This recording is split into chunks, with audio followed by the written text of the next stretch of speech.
లవంగపు సువాసన, పరిమళ సువాసన, అలాగే సౌందర్యము, రెండు గుణలక్షణాలు కెజియాలో మనం చూస్తూ ఉన్నాం.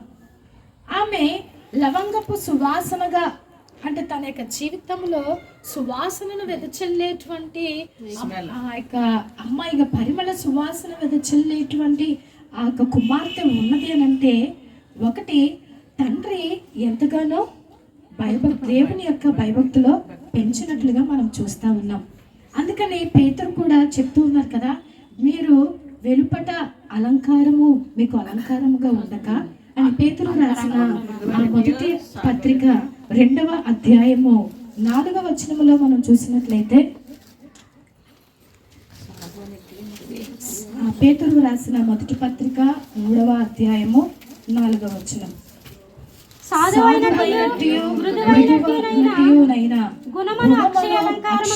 అక్షయలంకారము గల మీ హృదయపు అంతరంగ స్వభావము మీకు అలంకారము, అదే మీకు అలంకారముగా ఉండాలి. ఏది అని అంటే సాధువైనట్టు మృదువైనట్టు గుణమును అక్షయ అలంకారము.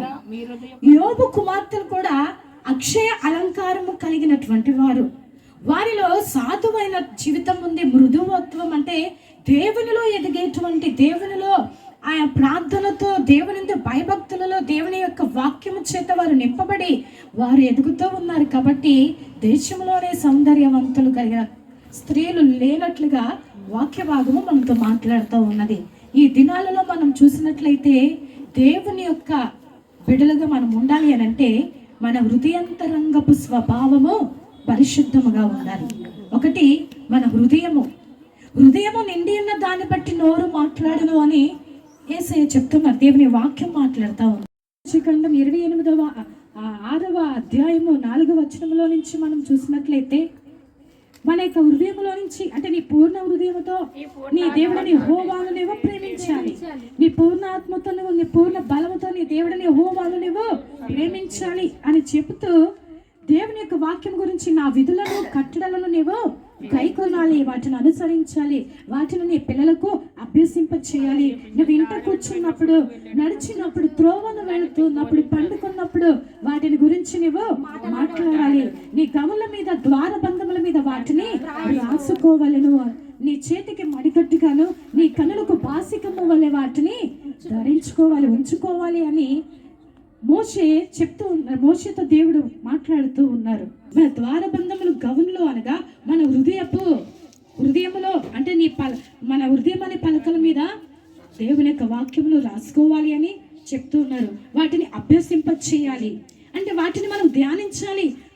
దేవుని యొక్క వాక్యమును ధ్యానించేవారు ఎలా ఉంటారంటే కాలువల నాటబడిన చెట్ల వలె ఉంటారు అని దావీదు చెప్తూ ఉన్నాడు.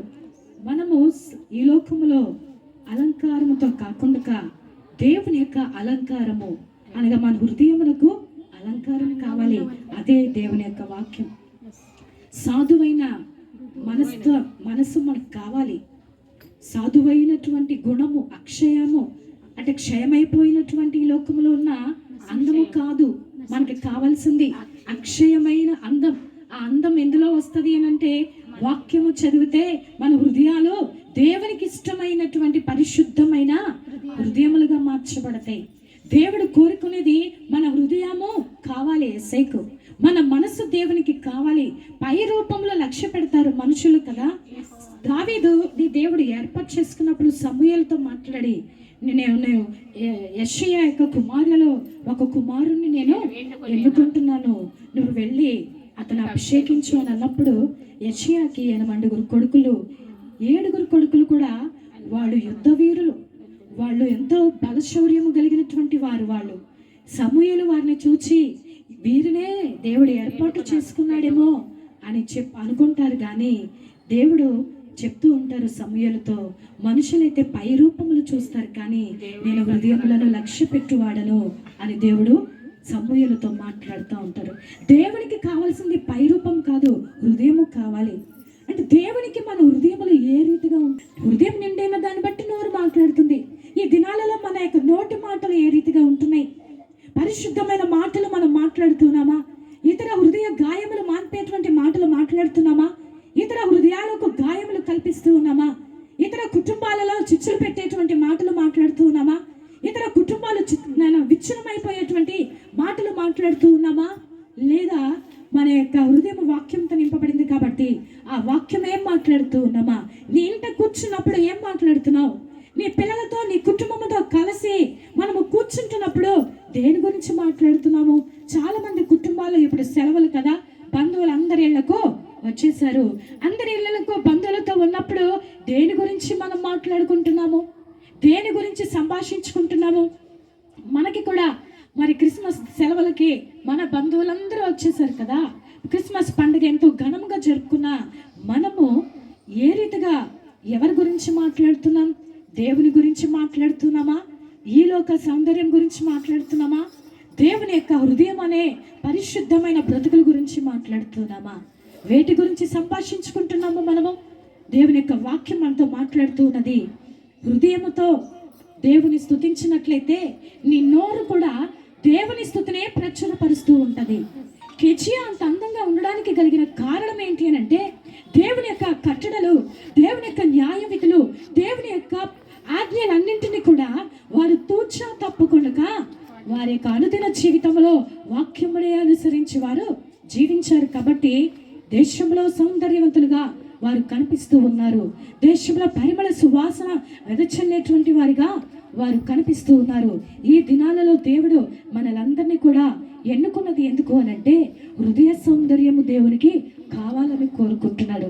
దావీదు వస్తూ ఉన్నప్పుడు దావీదును గొర్రెల మందలు మెప్పుకోవటానికి అరణ్యంలోకి వెళ్ళినటువంటి దావీదు పిలిచినప్పుడు వస్తూ ఉంటే దేవుడు అంటున్నాడు, నేను కోరుకునిన వాడు ఇతడే, నేను కోరుకునిన వాడు ఇతడే. దేవుడు అంటున్నాడు, నిన్ను నన్ను చూచి ఈ దినాన నేను కోరుకునిన ఆమె ఈమె అని చెప్పగలిగిన పరిశుద్ధత మన జీవితంలో ఉన్నదా? మనము ప్రార్థనకు వస్తూ ఉన్నప్పుడు, మన కుటుంబాలలో, మన మందిరములలో దేవుని ఆరాధించడానికి వెళ్తూ ఉన్నప్పుడు దేవుడు మనం చూచి నేను కోరుకునిన కుమార్తె ఈమె అని చెప్పగలిగిన పరిశుద్ధత మన హృదయంలో ఎంతమంది కలిగి ఉన్నాము? పరిశుద్ధమైన జీవితము ఎంతమంది ప్రభుకి ఇష్టమైనటువంటి పరిశుద్ధులుగా మనము బ్రతుకుతూ ఉన్నాము? వాక్యమును అనుసరించి ఎంతమంది మనం జీవిస్తూ ఉన్నాము? ఎన్నో సంవత్సరములు మన జీవితములలో గతించిపోతూ ఉన్నాయి. ఎన్నో నూతన సంవత్సరములను మనము జరుపుకుంటూ ఉన్నాం. ఎన్నో క్రిస్మస్ ఆరాధనలు మనము జరుపుకుంటున్నటువంటి మనము ఎంత పరిశుద్ధత కలిగి జరిగిపోయిన క్రిస్మస్ ఆరాధనలన్నీ జరుపుకున్నాము? క్రిస్మస్ అంటే క్రీస్తును ఆరాధించటం. ఏ రీతిగా ఆరాధించాం ప్రభువుని? పరిశుద్ధ హృదయముతో ఆరాధించామా? పరిశుద్ధ మనసుతో దేవుని ఆరాధించామా? ఆచారబద్ధముగా ఆరాధించామా? న్యూ ఇయర్ జరుపుకున్నాం. క్రీస్తుకి ఎంతమంది మనము మన పరిశుద్ధమైన హృదయములతో ఆయనకి ఇష్టమైన ఇంపైన ధూపము వలె స్తుతి ఆరాధనను అర్పించినటువంటి వారిగా మనం ఎంతమంది ఉన్నాము? ఒకసారి ఆలోచన చేసుకోవాలి. ఇక్కడ గుణం అనేటువంటి అక్షయ అలంకారము కావాలి. ఈ దినాలలో పరిశుద్ధత హృదయానికి ఉండటం లేదు. ఈ దినాల్లో ఎక్కడ చూసినా బాహ్య సౌందర్యం కోసమే ప్రాకులాడేటువంటి దినాలలో మనం ఉన్నాం. ఉదాహరణకి ఒక మ్యారేజ్కి పిలిచారంటండి. మా హస్బెండ్ని పాస్టర్ గారిని పిలిచారంట. ఒక మ్యారేజ్కి వెళ్ళారు, హైదరాబాద్ ఎక్కడికి వెళ్ళారు.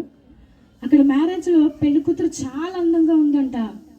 ఆ తర్వాత పెళ్ళి అయిపోయిన తర్వాత సాయంకాలము రిసెప్షన్కి ఆమె వెళ్ళి స్నానం చేసి రిసెప్షన్కి వచ్చేసరికి పెళ్లి కుమార్తె ఎవరు అనేది డౌట్ వచ్చేసిందంట. ఎందుకు అంత డౌట్ వచ్చిందంటే పెళ్లికి 6 లక్షలు పెట్టి మేకప్ పెంచుకుందంట. బాత్రూంలో అది కొట్టుకుపోయిందంట. 6 లక్షలు మేకప్ అంటే ఒక అందమైన స్త్రీ ఆమె పెళ్లి కుమార్తెగా తయారైంది, కానీ పై రూపాన్ని అందంగా మార్చుకుంది, కానీ లోపల అంతరంగం ఆమెకు అందం ఇవ్వలేకపోయింది. 6 లక్షలు ఖర్చు పెట్టిన మన అందం కోసం ఎక్కడికి వెళ్తున్నాము? మనకి అందం కావాలి అని అంటే గంటల ధరబడి ప్రభు సన్నిధిలో మోకరించినట్లయితే యేసయ్య యొక్క ముఖకాంతి మనలోకి వచ్చేస్తుంది. దేవుని యొక్క వెలుగు మనలోకి వచ్చేస్తుంది. దేవుని యొక్క పరిశుద్ధాత్మ అభిషేకంతో దేవుడు మనం నింపుతున్నప్పుడు మనమే ఒక అందమైన రూపాలుగా మారిపోతాం, ప్రభుకి ఇష్టమైన బిడలుగా మారిపోతాం. ఎక్కడికో వెళ్ళి లక్షలు ఖర్చు పెట్టుకుని అందాన్ని కొని తెచ్చుకున్నా అది పై అందమే తప్ప లోపల అందము దేవునికి ఇష్టము లేనిదిగా ఉంటది. మన జీవితాలు ఎలా ఉంటున్నాయి? ఈ సంవత్సరం దేవుడు మనకి ఇచ్చాడు కదా, మరి ఈ సంవత్సరంలో మనమందరము కూడా దేవునికి ఇష్టమైన బిడలుగా ఉండాలి. అంటే దేవుడు మెచ్చే అందాన్ని మనం కలిగి ఉండాలి అని అంటే అంతరంగ స్వభావము అందంగా అలంకారము కలిగి ఉండాలి.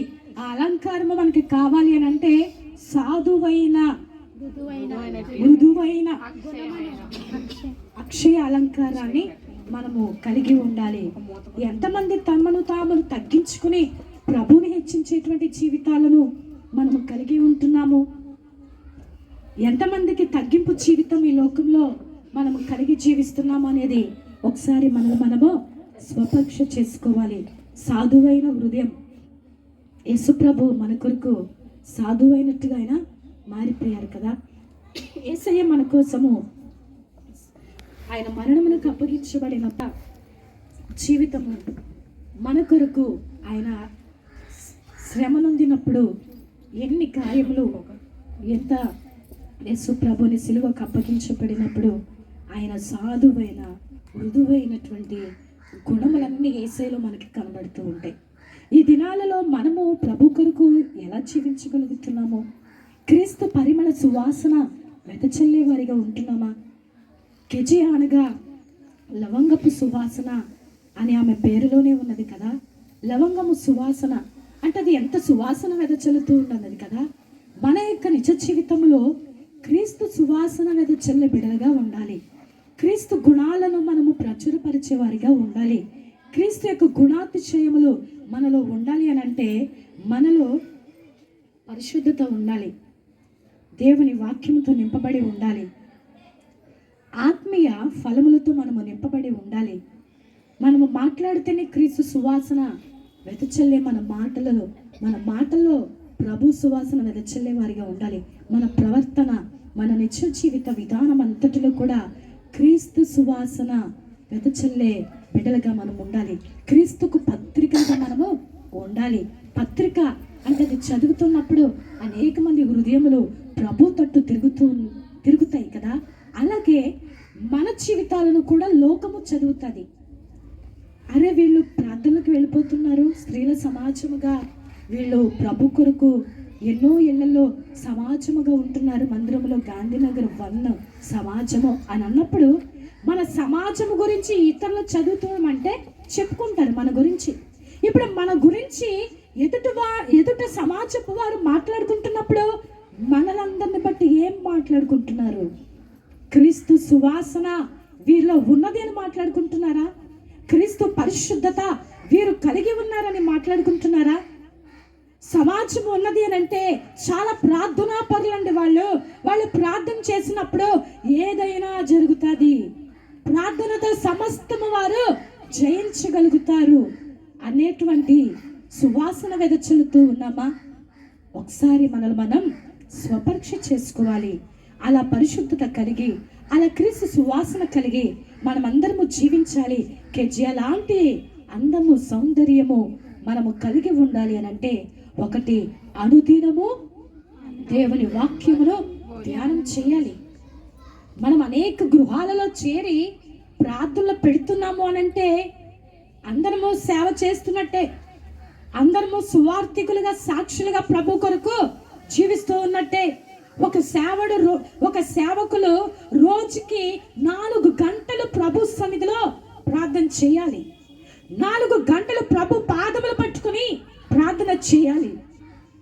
కనీసం ఒక విశ్వాస యొక్క ప్రార్థన రోజుకి చేయవలసినటువంటి సమయము 2.5 గంటలు ప్రభు పాదముల చెంత ప్రార్థన చేయాలి. ఈ అనుభవాలను మనము కలిగి ఉంటేనే ఈ సంవత్సరంలో ప్రభు కొరకు మనము గొప్ప కార్యములు చేపట్టగలుగుతాము, ప్రభు కొరకు గొప్ప కార్యములు చేయగలుగుతాము.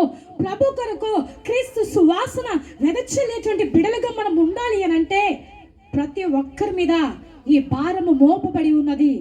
మన యొక్క వార్డు అంతటిలో ఎవరి ఇంటిలో మనము చేరి ప్రార్థన చేస్తే ఆ ఇంటిలోకి పరిశుద్ధాత్మ అభిషేకము దిగి రావాలి.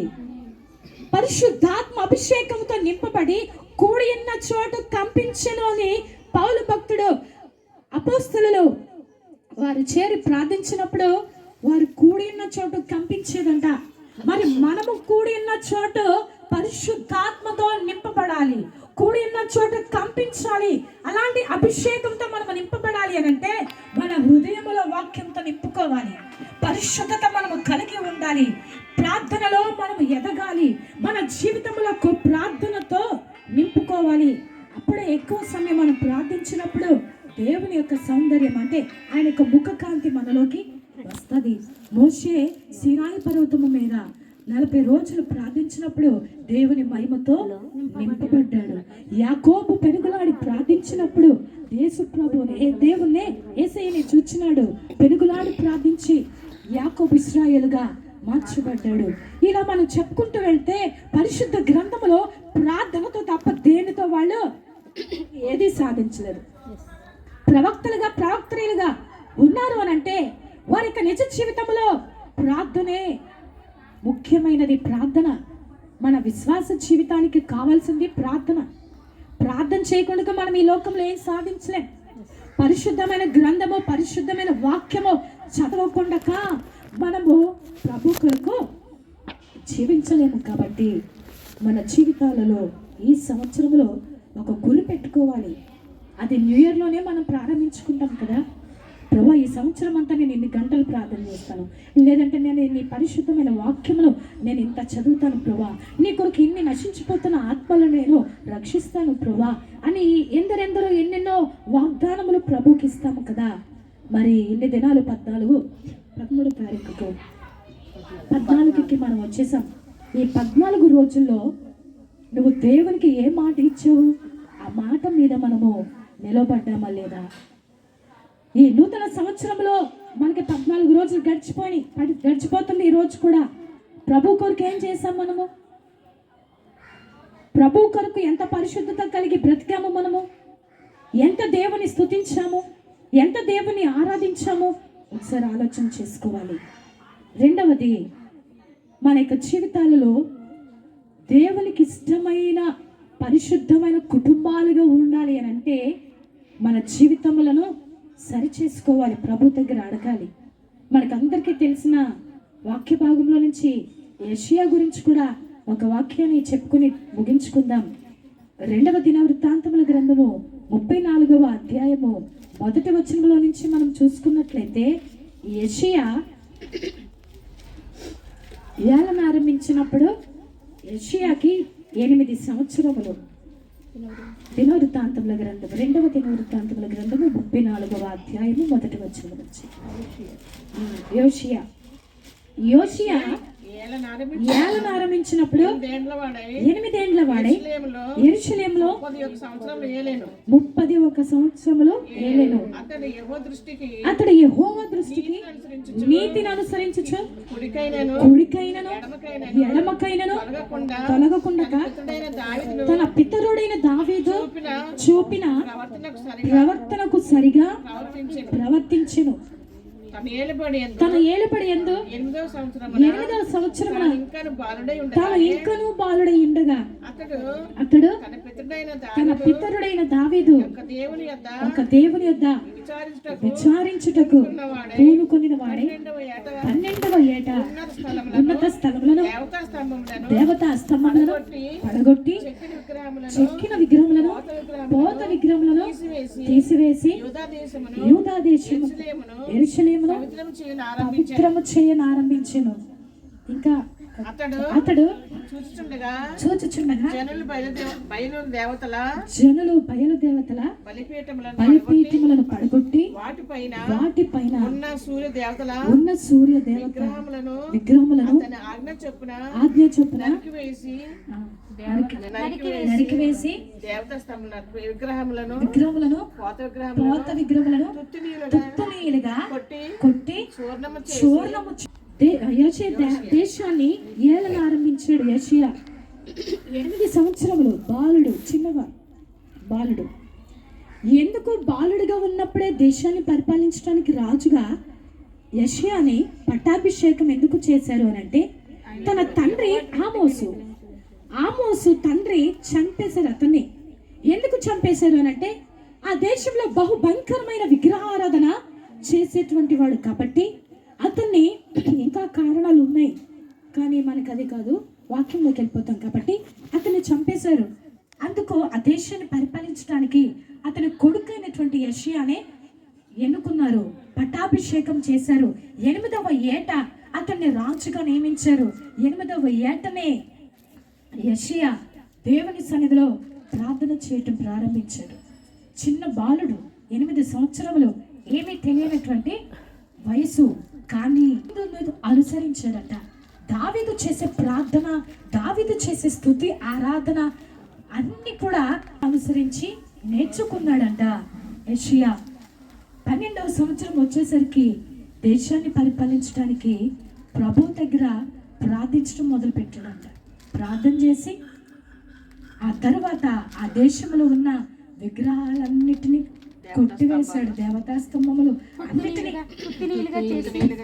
చేసి వాటిని మెత్తని చూర్ణంగా చేసేసాడంట. విడిచిపెట్టలేదు. ఆ దేశంలో ఉన్న విగ్రహాలన్నీ ఎందుకు అలా చేశాడు అని అంటే, ఒకవేళ మెత్తని చూర్ణంగా చేయకపోతే ఎప్పుడైనా ఆ తరతరాలలో ఏదైనా ఒక ముక్క ఆ విగ్రహాలలో ఏదైనా దొరికితే మళ్ళా దానిని తీసుకొచ్చి ఎవరైనా నిలబెట్టి మరలా విగ్రహారాధన చేస్తారేమో అని చెప్పి వాటిని పడగొట్టి తుత్తనీలుగా చేసేసాడంట. 12వ ఏట బాలుడుగా ఉన్న యెషయా ఎంత గొప్ప కార్యమో ఇశ్రాయేలీల యూదయ దేశంలో ఆ ప్రజలను ఏలేటువంటి పరిస్థితిలో ఎంత గొప్ప కార్యం దేవుని కోసం చేశాడు. విగ్రహారాధనలోకి వెళ్ళిపోయిన దేవుని యొక్క ప్రజలను తిరిగి మరలా దేవుని తట్టు త్రిప్పినాడు. విగ్రహాలన్నింటినీ తొలగించేశాడు, మెత్తని చూరంగా చేసేసి అసలు ఆ దేశంలో విగ్రహారాధనే లేకుండా 31 సంవత్సరములు దేశంలో విగ్రహారాధన లేదు అని వాక్యం తెలియజేస్తా ఉన్నది. 31 సంవత్సరం పరిపాలించాడంట. ఆ దేశంలో నెమ్మది ఉన్నది. యూదయ ప్రజలను, ఇశ్రాయేలీల ప్రజలకు వాక్యం నేర్పించాడంట. ప్రార్థన, ఉపవాస ప్రార్థన వారికి నేర్పించాడంట.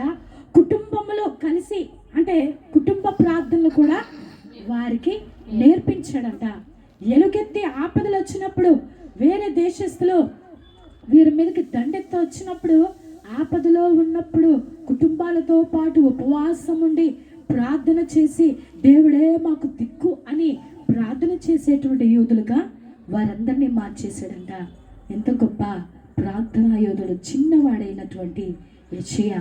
ఈ దినాలలో దేవుని బిడ్డలమైన మనము ముందు చెప్పుకున్న వాక్యము అలంకారము, సౌందర్యవంతమైన బిడ్డలుగా మనం బ్రతకాలి, మన కుటుంబాలు బ్రతకాలి అని అంటే యెషయా చేసిన పని మనం కూడా చేయాలి. స్త్రీ గురించి మనం చెప్పుకున్నాం కాబట్టి ఇప్పుడు యెషయా గురించి మనం చెప్పుకుంటున్నాం. విగ్రహారాధన అంటే మనం ఏదో ఒక బొమ్మ తీసుకొచ్చి మన ఇంటిలో విగ్రహారాధన చేయటము అదే విగ్రహారాధన అని మనం అనుకుంటామేమో, కానీ అది కాదు. దేవుడు చెప్తున్నాడు, దేవుని కంటే ఎక్కువగా దేనిని ప్రేమించినా అది విగ్రహారాధన. దేవుని కంటే ఎక్కువ దేనికి నువ్వు స్థానం ఇచ్చినా, సమయం ఇచ్చినా, దేవుని కంటే ప్రాముఖ్యతను ఏది ఇచ్చినా అది విగ్రహారాధన. మనకు తెలియని పాపములు మన కుటుంబాలు ఏర్పడవుతూ ఉంటాయి. మనకు తెలియని బలహీనతలు మన వ్యక్తిగత జీవితంలో, మన కుటుంబాలలో, మన బిడ్డలలో ఏర్పడవుతూ ఉంటాయి. వాటిని తుత్తనీరుగా చేసేవారిగా మనం ఉండాలి. అందుకే దేవుడు నిన్ను నన్ను ఈ సమాజంలో చేర్చింది. ఊరికే దేవుడు నిన్ను నన్ను చేర్చిందని కాదు, దేవుడు ఎన్నిక చేయబడిన వారు మాత్రమే ఈ సమాజంలో చేర్చబడ్డారు. ప్రార్థించడం అంటే, ఇంటింట చేరి ప్రార్థనలు పెట్టడం అంటే మాటలు కాదు. ఏదో వెళ్ళిపోతున్నారు, చెప్పేస్తున్నారు అని అనుకుంటారేమో. ఒక సమాజము కట్టబడాలి, ఒక సమాజము నడిపించబడాలి అని అంటే అది చాలా కష్టం. మన పితరులు సమాజంలో ప్రారంభించినటువంటి, మన లూథరన్ సంఘంలో సమాజము ప్రారంభించినటువంటి మరి పెద్దలు, స్త్రీల గురించి చెప్పుకోవాలంటే పెద్ద ప్రసంగం అయిపోతుంది. వాళ్ళు ఎంత కష్టపడి జనమందరినీ పూజేసి మందిరం అలా ఉన్నది అని అంటే స్త్రీల ప్రార్థనే, స్త్రీల సమాజాల ప్రార్థనే. వార్డుగా చేస్తున్న స్త్రీల సమాజపు ప్రార్థనలే. ఈ రోజున మనం ఇలాగున్నాము అని అంటే మా పితరులు చేసిన ప్రార్థనలు, మన పితరులు చేసిన ప్రార్థనలు, మన తల్లులు చేసిన ప్రార్థనలు. ఎప్పుడు కూడా మన తల్లులను మనము మర్చిపోకూడదు. వారు ఎంతగానో ప్రయాసపడ్డారు కాబట్టి ఈరోజు సమాజం ఇంకా ఇలా ఉన్నది. అయితే నిన్ను నన్ను పిలిచింది ఒక భారము కలిగి, ఒక బాధ్యత కలిగి ఈ సమాజపు ప్రార్థనను కొనసాగించడానికి దేవుడు నిన్ను నన్ను పిలిచాడు. బాహ్య సౌందర్యం మనకొద్దు, గొప్పలు మనకొద్దు, మనకి ఏది వద్దు ఈ లోకంలో, పాప భోగములు ఏవి మనకొద్దు, అవన్నీ విడిచిపెడదాం. లోక పాపములు ఏవో గలతీలకు రాసిన పత్రికలో 5వ అధ్యాయంలో 20వ వచనంలో నుంచి మనం చదువుకుంటూ వెళ్తే అందులో వివరంగా ఉన్నాయి. 5వ అధ్యాయంలో అందులో ఉన్నాయి. దేవునికి ఇష్టం లేని పాపములన్నీ అందులో ఉన్నాయి. అవన్నీ మనకి తెలుసు కదా. ఆత్మ ఫలాలు మనకు ఉన్నాయి, శారీరక క్రియలు కూడా అందులో ఉన్నాయి. జారత్వం, అపవిత్రత, విగ్రహారాధన, కలహములు, మత్సరములు, క్రోధములు, కక్షలు, అసూయలు, మెత్తతలు, అల్లరితో కూడిన ఆటపాటలు, ఇంకా మొదలైనవి. అంటే 19 కాకుండా ఇంకా మొదలైనవి చాలా ఉన్నాయి, చాలా ఉన్నాయి. అవన్నీ విడిచిపెట్టేద్దాం. మన ఇంటిలో మనలో ఏదై ఉన్నా, మన వ్యక్తిగత జీవితంలో ఏది ఉన్నా, కక్షలు ఉన్నాయా వదిలేద్దాం, కోపం ఉందా ఎవరి మీదైనా వదిలేద్దాం, క్రోధం ఉన్నదా వదిలేద్దాం, బూతులు ఉన్నాయా వదిలేద్దాం, అల్లరితో కూడిన ఆటపాట, సినిమాలు, సీరియళ్ళు, ఇంకా సెల్ ఫోన్లో వచ్చేసినాయి కదా. ఎవరు సినిమా హాల్కి వెళ్తున్నారు లేదో నాకు తెలియదు, కానీ సినిమా హాల్ ప్రతి చేతికి వచ్చేసింది. దాన్ని మంచికి వాడుకుంటున్నారు, చెడుకు వాడుకుంటున్నారు. కానీ దేవుడు నిన్ను నన్ను ఏర్పరచుకున్నారన్న విషయాన్ని మనం మర్చిపోకూడదు, గుర్తుంచుకోవాలి. దేవుడు నిన్ను నన్ను చూస్తున్నాడు. ఎందుకంటే నువ్వు దేవుని బిడ్డవి, మనం దేవుని బిడ్డలం.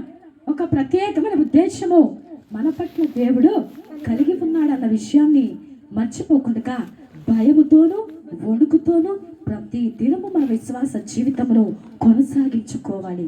కాబట్టి యేసయ్యకి ఇష్టం లేని విగ్రహము మన కుటుంబాలలో, మన బిడ్డలలో, మన వ్యక్తిగత జీవితంలో యేసయ్యకి ఇష్టం లేని పాపము ఏది ఉన్నా యేసు రక్తంతో కడుక్కోవాలి. యేసయ్య, నీకు ఇష్టం లేని పాపం ఏది ఉన్నదో నాకు చెప్పండి యేసయ్య, నాకు విడుదల ఇవ్వండి యేసయ్య అని మనము ప్రార్థన చేయాలి. కన్నీటితో ప్రార్థన చేయాలి. మన కన్నీటి ప్రార్థనే మన పిల్లలకు కంచె, మన కుటుంబస్తులకు కంచె. మన కుటుంబాలను కాపాడేది మన కన్నీటి ప్రార్థన. కన్నీటి ప్రార్థన యేసయ్య కవిలలో దాచి ఉంచుతున్నారు. కన్నీటి ప్రార్థనే మనకు ప్రాకారముగా యేసయ్య ఉంచుతున్నారు. కాబట్టి విలాప వాక్యంలో కూడా ఉంది కదా, సియోను కుమార్తె కన్యక, నువ్వు నీ యొక్క కన్నీరు నది ప్రవాహము వలె కారణమేమో. మన కన్నీరు నది ఎప్పుడు ప్రవహిస్తూనే ఉంటుంది, మన గోదావరి నది. అలా నువ్వు ప్రతిరోజు కన్నీటితో ప్రార్థన చేయాలి. మన బిడ్డల కొరకు, మన రక్త సంబంధాలందరి కొరకు, మన బంధువుల కొరకు, మన సమాజములన్నిటి కొరకు ప్రార్థన చేసే యోధులుగా మనం ఉండాలి. మన ఇళ్లలో ఈ దేవునికి ఇష్టం లేనిది ఏది ఉన్నా యెషయా వాటిని తొలగించేసాడంట, పరిశుద్ధపరిచేసాడంట, ప్రార్థనా యోధులుగా మార్చేసి దేవుని తట్టు తిప్పేశాడంట. మనము దేవుని తట్టు తిరగాలి. దేవుని చేతులు, మన చేతులు దేవుని వైపు తిప్పుకోవాలి. మనము దేవుని తట్టు తిరిగినప్పుడు యేసయ్య మన తట్టు తిరుగుతారు. అప్పుడు మన కుటుంబాల్లో ఉన్న సమస్యలన్నీ దేవుడు తొలగించేస్తాడు.